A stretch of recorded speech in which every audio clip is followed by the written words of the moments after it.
আৰু এই বিষয়ে আসলতে এটা কথা আপোনালোকৰ দৃষ্টিগোচৰ কৰিব খুজিছোঁ। আপোনালোক সকলোৱে ইতিমধ্যে গম পাইছে যে আমাৰ মৰমৰ জুবিনক আমি ইয়াত সোণাপুৰত আমাৰ কৰ্মসূচীত আমি ৰখাৰ ব্যৱস্থা কৰা হৈছে। আমাৰ অসম চৰকাৰে মাননীয় মুখ্যমন্ত্ৰী মহোদয়ে নিজে এই গোটেই কামখিনি তদাৰক কৰি আছে। আৰু এই যিখিনি ঠাই জুবিনৰ কাৰণে আমি ঠিক কৰিছোঁ, সেই ঠাইখিনিক জুবিনৰ কাৰণে উপযুক্ত ধৰণে আমি গঢ়ি তুলিব লাগিব। এই ঠাইখিনিক আমি তেনেধৰণে নিৰ্মাণ কৰিব লাগিব। গতিকে সেই প্ৰস্তুতিৰ কাৰণে আমাৰ হাতত সময় খুব কম, কাৰণ কাইলৈ এই কামখিনি কৰা হ'ব। গতিকে আমি যুদ্ধকালীন তৎপৰতাৰে এই কামখিনি কৰিবলগীয়া হৈছে।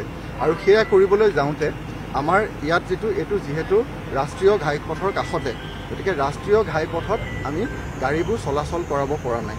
আৰু এনেও আমি যিবিলাক goods carrying ট্ৰাকছ vehicles, heavy motor vehicles হওক বা মিডিয়াম চাইজৰ হওক, সেই গাড়ীবিলাক ইতিমধ্যে আমি ৰেষ্ট্ৰিক্ট কৰিছোঁ।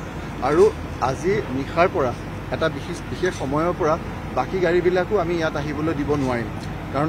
কাৰণ ইয়াত জুবিনৰ অনুৰাগীসকলৰ সকলোৱে আহিব বিচাৰে, কিন্তু যিসকলে আহিব পাৰিছে, মিলাব পাৰিছে, তেওঁলোকতো আহিব। আৰু যিসকলে পৰা নাই তেওঁলোকে নিজ নিজ ঠাইৰ পৰা নিজ নিজ ঘৰৰ পৰা য'তে আছে তাৰ পৰাই তেওঁলোকে স্মৰণ কৰিব। গতিকে এই গোটেই আমাৰ যিটো প্ৰস্তুতি, এই প্ৰস্তুতিটো সম্পূৰ্ণ কৰিবৰ কাৰণে আমাৰ যাতে আমি এতিয়াৰ পৰাই বন্ধ কৰি দিব খোজা নাই, আমি সন্ধিয়া বা গধূলিলৈকে আমি খোলা ৰাখিব খুজিছোঁ।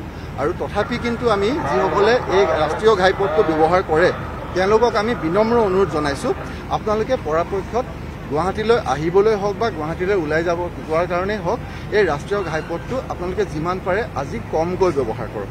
পাৰিলে এইটো ৰাস্তা আপোনালোকে আজি এভইড কৰক। এইটো ৰাস্তা দি নাহি আপোনালোকে বেলেগ এটা ৰাস্তাৰে যাওক। বাইহাটা হৈ যাব পাৰে, বাইহাটা হৈ কলীয়া ভোমোৰা হৈ যাব পাৰে, বা আপোনালোকে আমাৰ যিটো ডিগাৰুত ওলোৱা ৰাস্তা আছে, নাৰেংগী হৈ ডিগাৰুত ওলাইগৈ, আমাৰ তাৰ আগত গৈ পেলাই জাগিৰোডত ওলাবগৈ পাৰি। এনেকৈ যিবিলাক ৰাস্তা আছে আপোনালোকে সেই ৰাস্তাবিলাক যিমান পাৰে ব্যৱহাৰ কৰিবলৈ আৰম্ভ কৰক, যাতে আমি এই গোটেই কামখিনি আমি প্ৰস্তুতিটো সুকলমে সম্পন্ন কৰিব পাৰোঁ। আপোনালোকৰ ওচৰত আমাৰ ইয়াত বিনম্ৰ গুহাৰি। নমস্কাৰ।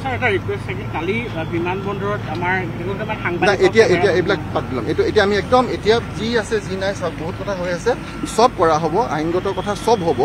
কিন্তু এতিয়া সদ্যহতে আমি জুবিনৰ কাৰণে যিখিনি কৰিব লাগে আমি কৰি লওঁ, বাকী সকলো কাম কৰিম। যি আছে চব কাম হ'ব।